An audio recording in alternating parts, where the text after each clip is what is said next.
गुलाब कधीचं त्यांच्या रसिकतेचा, नाच फुला गुलाब कधीचं त्यांच्या रसिकतेचा, फुलांसारखे जपत मुलांना घेतला ध्यास त्यांनी विकासाचा, फुलांसारखे जपत मुलांना घेतला ध्यास त्यांनी विकासाचा, झोकून दिला देह देशासाठी विचार मनात फक्त स्वातंत्र्याचा, झोकून दिला देह देशासाठी विचार मनात फक्त स्वातंत्र्याचा. नमस्कार विद्यार्थी मित्रांनो, आज आपण बालदिन म्हणजे स्वतंत्र भारताचे पहिले पंतप्रधान पंडित जवाहरलाल नेहरू यांचा जन्मदिन साजरा करीत आहोत. पंडित जवाहरलाल नेहरू यांचा जन्म 14 नोव्हेंबर 1889 रोजी अलाहाबाद येथे झाला. पंडित जवाहरलाल नेहरूंना लहान मुले अतिशय प्रिय होती. लहान मुले त्यांना प्रेमाने चाचा नेहरू म्हणत. म्हणून 14 नोव्हेंबर हा दिवस आपण बालदिन म्हणून साजरा करतो. सर्वप्रथम मी आपल्या शाळेचे उपमुख्याध्यापक आदरणीय श्री युगले सर व पर्यवेक्षक श्री रायते सर यांचे मनपूर्वक स्वागत करते व त्यांनी पंडित जवाहरलाल नेहरू यांच्या प्रतिमेचे पूजन करावे अशी मी त्यांना नम्र विनंती करते.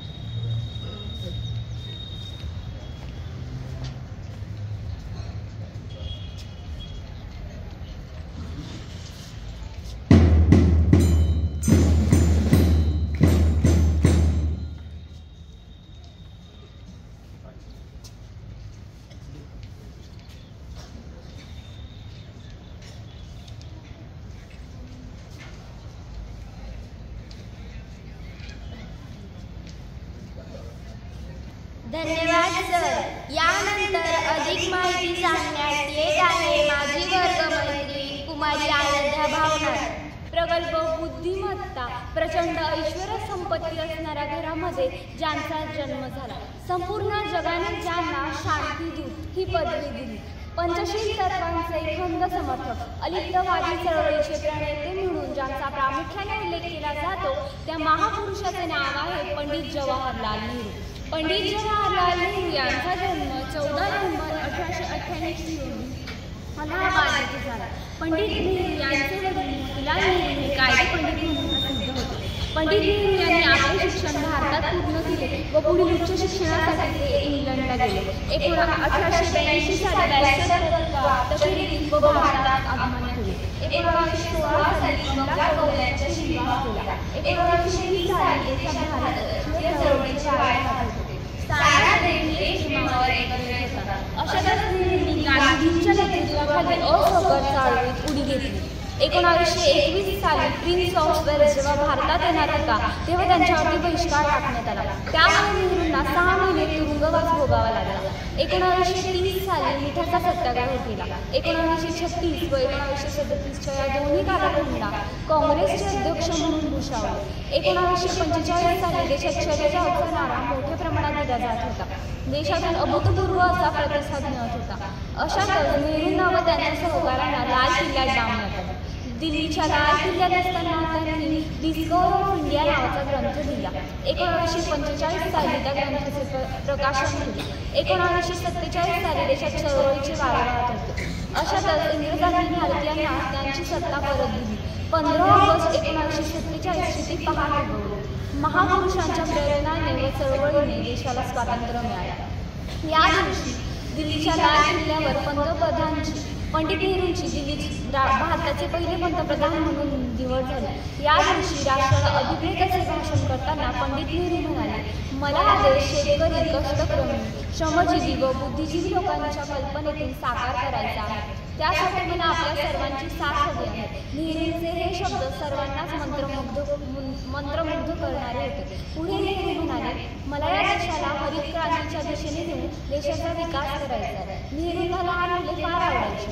याच लहान बालकांतून उद्याच्या राष्ट्राची निर्मिती होणार आहे. त्यांच्याकडे सकारात्मक दृष्टीने पाहण्याचा विचार आम्हाला नेहरूंनी दिला. 1956 साली रशियाचा दौरा केला. भारतरत्न हा किताब देशवासियांना अर्पण केला. 1959 रोजी स्टडी ऑफ द नेहरू हा किताब रफीक झकेरिया यांनी नेहरूंना अर्पण केला. त्यानंतर पुनश्च पंतप्रधानपदी पंडितजींची निवड झाली. देशाला हरित क्रांतीच्या दिशेने नेताना विविध योजना अंमलात आणल्यामुळे माणूस शांती व मानवतेचा स्वीकार करणारा आधुनिक शांतीदूत म्हणून नेहरूंचा उल्लेख केला जातो. नेहरू जितके हळवे व संयमी होते तितकेच ते स्पष्ट वक्तही होते. देशातील सर्वोच्चपदी असताना शांतता प्रस्थापित करताना क्षणदर्शी मार्गाने तत्कालीन गृहमंत्री वल्लभभाई पटेल व सहकारी मंत्र्यांच्या मदतीने सर्व संस्थांनी विलगीकरण योग्य पद्धतीने करून घेतले.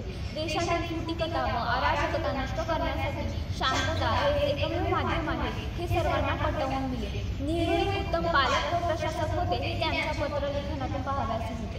साल 1930 ते 1955 या कालखंडात आपल्या बहिणीला लिहिलेले पत्र व आपल्या मुलीला लिहिलेला पत्रव्यवहार आजही आदर्श पत्र म्हणून पाहावयास मिळतो.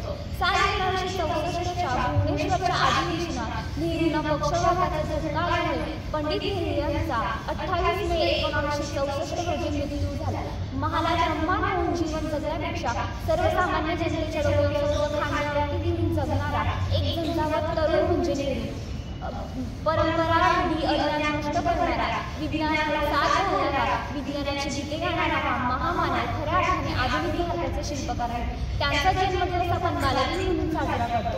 शेवटी एवढंच म्हणावंच वाटतं, थोर महात्मे होऊन गेले चरित्र त्यांचे पहा जरा, आपण त्यांच्या समान राहावे हाच सापडे बोध धरा, हाच सापडे बोध धरा. धन्यवाद.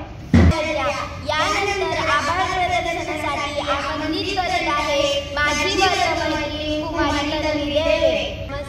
नमस्कार विद्यार्थी मित्रांनो, आज आपण बालदिनाचा कार्यक्रम साजरा केला. बालदिनाच्या कार्यक्रमासाठी उपस्थित शाळेचे आदरणीय उपमुख्याध्यापक श्री उगले सर, पर्यवेक्षक श्री रायते सर यांचे मी मनपूर्वक आभार मानते. त्याचबरोबर कार्यक्रम सादर करण्याची संधी उपलब्ध करून दिल्याबद्दल मी सांस्कृतिक समितीचे आभार मानते. कार्यक्रमास उपस्थित असलेले आमचे सर्व आदरणीय गुरुजन वर्ग, शिपाई मामा व माझ्या विद्यार्थी मित्रांचे मनपूर्वक आभार मानते. अध्यक्षांच्या परवानगीने आजचा कार्यक्रम इथे संपन्न झाला जाहीर करते. धन्यवाद.